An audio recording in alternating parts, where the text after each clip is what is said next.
Hey guys, welcome back to Science Skills and Life Skills with Vikhyath. In this video, we are going to continue our emerging tech series by talking about cybersecurity. So thanks to the internet, today's world is well connected across the globe. As information is shared through the internet, there's an increased risk that people who don't have good intentions access or corrupt the information that is shared, or even the very computers that are sharing them. So what is cybersecurity? Cybersecurity is a field in IT which involves various methods to protect computer systems and networks, along with the data, hardware and software that they contain. So in more technical terms, cybersecurity protects the secrecy, integrity and availability of systems and data against threats. So let me break that down for you. Secrecy and integrity of data is when only the right people get access to data. For example, your credit card information. No one else is supposed to know about it other than you. Availability of systems and data is when services should be available to users at all times. For example, take servers. Servers should be available to users 24/7. However, brute force attacks by hackers can compromise these services, thus compromising the availability of these systems. Cybersecurity protects us from crimes in the virtual world. Today's wars are now being fought in cyberspace as much as it is fought on land, sea and the air. Cybersecurity experts are in increased demand by companies and governments that don't want their data to be accessed by unauthorized people. So, what is authentication? To give access to data to the right people and refuse it to the wrong people, we use authentication. There are three types of authentication: what you know, what you have, and what you are. What you know authentication uses a username or password that only you should know. This is the easiest to implement and the most commonly found, but it can be broken by brute force attacks by the computers of hackers. There are some safeguards to protect against these brute force attacks. For example, in smartphones, if you take more than 10 wrong attempts at typing the PIN, you will be locked out for 2-3 hours. This safeguard is effective against simple hacking methods, but even this can be broken by sophisticated hackers. The second type of authentication is what you have. What you have authentication requires physical tokens to access the data, like a lock and a key.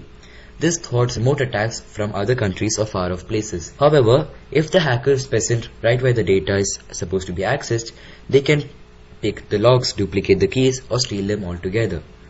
Thus, even what you have authentication can be compromised. What you are authentication is where you must present yourself to the computer for it to authorize you. You are the authentication. Examples are fingerprint and iris scanners. However, they have a few setbacks.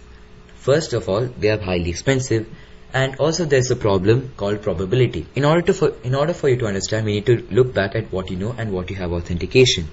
In what you know and what you have authentication, you require the information to get access to the data. So if you have the right information, you get access to the data 100% of the time.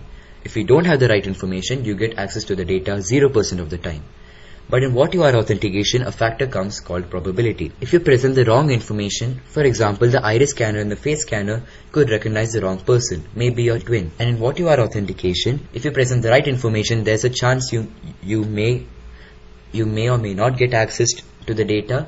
And if you present the wrong information, there's also a chance that you might get access to the data or you might not. For example, there were many instances where hackers took pictures of the right user and then they showed it to the iris scanner, and the iris scanner got duped and it recognized the wrong person. So as you can see, what you know, what you have and what you are authentication all have drawbacks. So because all these types of authentication have their own drawbacks, a commonly used tactic is two-factor authentication. So let me explain this to you by a story. Now imagine you have a bank account in ABC Bank.